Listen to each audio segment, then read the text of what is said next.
मैं हूं डॉक्टर इंकलाब फरीद और आप देख रहे हैं मेरा यूट्यूब चैनल। आज हम बात करेंगे टेम्पोरोमैंडिबुलर जॉइंट डिसऑर्डर के बारे में। हमारे फेस का एक जोड़ होता है जिसको टेम्पोरोमैंडिबुलर जॉइंट कहते हैं। ये दो जोड़ होते हैं दोनों साइडों पे। इस जोड़ की मदद से हमारा जो नीचे वाला जबड़ा है वो मूव करता है और उसकी मूवमेंट से हम खाना भी चबा सकते हैं और हम बोल भी सकते हैं और हमारी सांस लेने में भी हमें ये मदद करता है। और इसी एक ही जॉइंट की मदद से हमारे जो मुंह की है वो मूवमेंट पॉसिबल होती है और इस जॉइंट का नाम है टेम्पोरोमैंडिबुलर जॉइंट, क्योंकि ये जो जॉइंट होता है ये हमारे नीचे वाला जो जबड़ा है जिसे हम मैंडिबल कहते हैं, इसको और जो स्कल है हमारी उसको ये जॉइंट करता है और इसके दरमियान में ये जॉइंट होता है। और ये जॉइंट की मूवमेंट आप देख रहे हैं वीडियो में, तो ये इस तरह की मूवमेंट से हमारा मुंह खुलता भी है और बंद भी होता है। लेकिन किसी भी वजह से जब इस जॉइंट का इशू आता है या इस जॉइंट में दर्द होना शुरू हो जाता है तो फिर हमें बहुत सारी परेशानियां हो जाती हैं। किसी भी वजह से अगर इस जॉइंट की मूवमेंट डिस्टर्ब हो जाए या जो नॉर्मल एक मूवमेंट होती है उससे ज़्यादा मूव करने लग जाए या उससे कम मूव करने लग जाए तो इसको टेम्पोरोमैंडिबुलर जॉइंट डिसऑर्डर कहते हैं। और इसकी काफ़ी सारी वजूहात हैं। सबसे पहले हम वजूहात की बात करते हैं कि ये क्यों हो जाता है। इसकी एक तो वजह ये हो सकती है कि हमारे जो जोड़ों की बीमारी हो, हमें आर्थराइटिस हो किसी भी किस्म का, जिसमें हमारे सारे जोड़ फिर इन्वॉल्व होते हैं। जितने भी हड्डियों के जोड़ हैं पूरे जिस्म के अंदर वो सब इन्वॉल्व होते हैं, सब के अंदर ये जो है ना जोड़ों का दर्द होता है। तो फिर उस केस में भी हमारे जोड़ इन्वॉल्व हो सकता है। अगर ये बीमारी नहीं है तो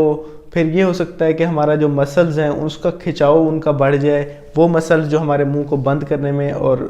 खोलने में मदद करते हैं, मसल्स ऑफ मैस्टिकेशन हो गए, ये सारे मसल्स अगर इन मसल्स का, इन पट्ठों का खिंचाव बढ़ जाए तो उस वजह से भी हमारे इन जोड़ों का जो है ना मसला होता है। या इसके अलावा एक कंडीशन होती है जिसे हम ब्रूसिज्म कहते हैं कि रात के वक्त जब सोते हैं तो उसमें हम अपने जबड़ों को मिला के बहुत ज़्यादा पीसते हैं दांतों को, तो उस केस में जिसे हम क्लेंचिंग कहते हैं कि क्लेंचिंग करते हैं, तो उस क्लेंचिंग के भी केस में जब हम ज़ोर से क्लेंचिंग करते हैं तो जोड़ों पर असर पड़ता है और जोड़ों का दर्द शुरू हो जाता है। और ये बीमारी जब बढ़ती है तो एक हद तक जाके वो इस स्टेज पे पहुंच जाती है कि जब हम मुंह खोलते हैं और बंद करते हैं या कुछ भी चबाते हैं तो क्लिकिंग साउंड आती है।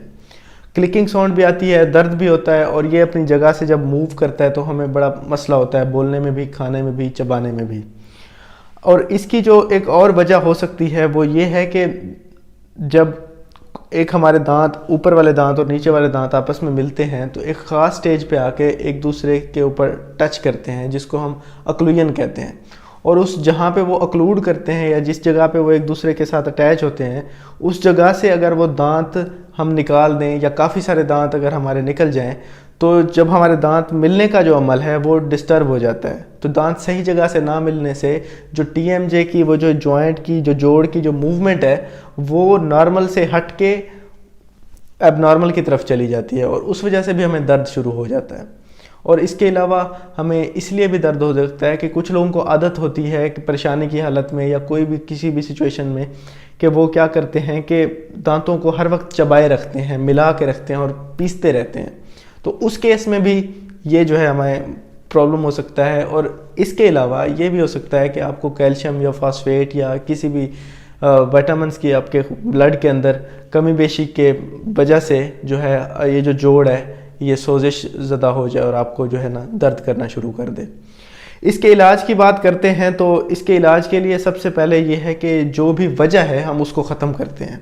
अगर तो वजह ये है कि दांतों के ना होने की वजह से जो है जबड़ा आगे ज़्यादा मूव कर रहा है तो उसकी मूवमेंट को लिमिट करने के लिए हम दांत जो है ना लगा देते हैं ताकि वो एक दूसरे के साथ टच हों और जो मूवमेंट है वो नॉर्मल हो जाए।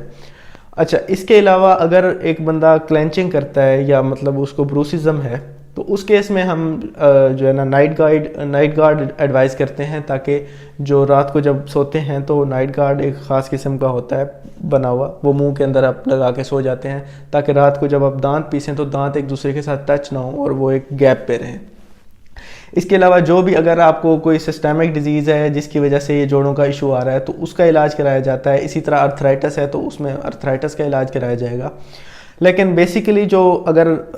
जो हम मेडिकेशन देते हैं उसमें एंटी इन्फ्लेमेटरी होते हैं جو کہ سوجن جب ہوئی ہوتی ہے جوڑ کی تو اس کو کم کرتے ہیں. اس کے علاوہ انالجیسک ہوتے ہیں جو آپ کے درد کو ختم کرتے ہیں, اور اس کے علاوہ مسل ریلیکسنٹ ہوتے ہیں جو کہ ہمارے جو مسلز ہیں اس کے جو کھنچاؤ ہے, جو پٹھوں کا کھنچاؤ ہے, اس کو نارمل کرتے ہیں.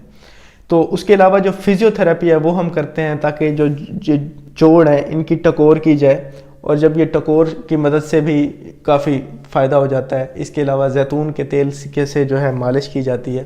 اس سے بھی جو ہے نا کافی حد تک ٹھیک ہو جاتا ہے. اور اس کے علاوہ جو بہت ہی اہم بات ہے وہ یہ ہے کہ جب ہم اس کے جوڑوں کا مسئلہ ہوتا ہے تو سب سے جو بہت زیادہ امپورٹنٹ ہے وہ یہ ہے کہ جبڑے کو زیادہ کھولنا نہیں ہوتا, چھوٹے چھوٹے نوالے لینے ہوتے ہیں, اور منہ کو زیادہ نہیں کھولنا ہوتا, اور نرم غذا لینی ہوتی ہے. کیونکہ ہم جب سخت غذا لیں گے تو پھر جو ہے جوڑوں پہ امتحان آ جائے گا, ان پہ زیادہ پریشر آئے گا. تو اس لیے نرم غذا لینی ہے, اور منہ زیادہ نہیں کھولنا, چھوٹے چھوٹے نوالے لینے ہیں, لقمے لینے ہیں چھوٹے چھوٹے. اور اس کے علاوہ اگر آپ کو جمائی آتی ہے تو آپ نے ٹھوڑی کے نیچے ایسے ہاتھ رکھ لینا تھا کہ ایک ضرورت سے زیادہ آپ کا جو ہے وہ جبڑا نیچے تک نہ آئے, کیونکہ منہ زیادہ کھلنے کی صورت میں بھی جوائنٹ کی جو موومنٹ ہے وہ زیادہ آگے آ جائے گا یا زیادہ پیچھے چلا جائے گا, جس کے نتیجے میں جو ہے آپ کو جوڑوں کا مسئلہ بڑھے گا. تو اس لیے اگر آپ جوڑوں کے منہ کے جو ہے جبڑے کے جوڑوں کے مریض ہیں تو آپ کے لیے بہت اہم ہے یہ ہدایات. اگر آپ کو یہ میری ویڈیو پسند آئی ہے تو اس کو لائک کریں, اور اگر کوئی کویسچن ہے تو آپ کامنٹ سیکشن میں پوچھیں, اور اس ویڈیو کو شیئر کریں اور میرے چینل کو سبسکرائب کر دیں. Thank you so much.